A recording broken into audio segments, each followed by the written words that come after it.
All right, everyone, welcome back. Ready to dive in. Let's do it. Today, we're tackling something that's, well, it's bound to make waves in any relationship. Oh, yeah, definitely familiar territory. Differing spending habits. You Yeah. know those moments when you're reaching for the fancy coffee and your partner's giving you the side eye? It's amazing how such a small thing can become this big elephant in the room, right? Absolutely. Hmm. We asked you for your best advice on managing these financial differences, and wow, you guys delivered. The wisdom is real. And it's so important, too. It really is. It's something most couples deal with at some point. Money is one of those things that can make or break a relationship.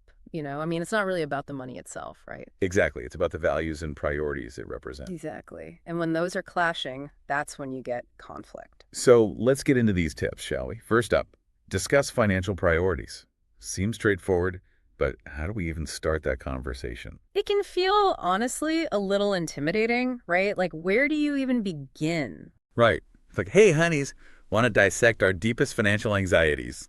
Maybe not on the first date. But seriously, it's about understanding each other's dreams and goals when it comes to money. Like, are you saving for a house, early retirement, world travel? Oh, that's good framing it around those bigger aspirations. Yeah, because when you can see where the other person is coming from, it's not just about, like, you spent how much on shoes. It's about their vision for their life. Okay, that's a really good point. So understanding before judging. Absolutely.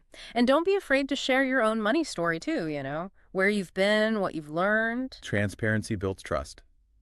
Now, the next tip is a big one. And to be honest, I always kind of cringe when I hear it. Create a joint budget. Hmm. Ugh, just saying it feels restrictive. Yeah, I hear you, but it doesn't have to be about control or giving up your financial independence. So how do you make it work without feeling, I don't know, like you're back in high school asking permission for every dollar you spend? Think of it more as teamwork. You're deciding together what you want your financial future to look like. There are tons of different budgeting methods out there, you just need to find one that fits both your personalities and your goals. Like those couples who do the envelope system. Exactly. Or there's the 50-30-20 rule, zero-based budgeting. The key is communication and flexibility. Finding what works for both of you.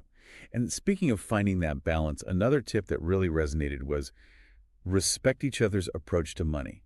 This one feels huge EE. It's foundational, honestly, because judgment, even if it's not intended that way, can be so incredibly damaging in a relationship. Especially when it comes to something as personal as how we spend our money. For sure. It's about recognizing that our spending habits often stem from our past experiences, Like maybe someone's really frugal because they grew up with financial insecurity, or maybe they're a big spender because they value experiences over material possessions. So understanding the why behind the spending can foster more empathy and, I'd imagine, more productive conversations. Exactly. Now, compromise is going to come into play here too, right? Right. And you guys brought up a great point about compromise, especially when it comes to major expenses. And I think that's key, focusing on the big stuff. Absolutely. Like, let's say one person's idea of a dream vacation is a five-star resort, while the other's all about backpacking through Southeast Asia. Talk about a travel clash. Right. So maybe the compromise is one big splurge trip every couple of years, and then smaller, budget-friendly adventures in between. It's about finding that sweet spot where both people feel heard and respected. Such a good point. And leads perfectly into that final tip, and this one can be tricky. Reevaluate your spending habits regularly. But what does regularly even mean? Well, that's the beauty of it. It's not one size fits all. It's about figuring out what works for your unique situation. So checking in with each other, being open to adjustments, that kind of thing. Exactly. Life is constantly changing, right? You might switch jobs, have kids, face unexpected expenses.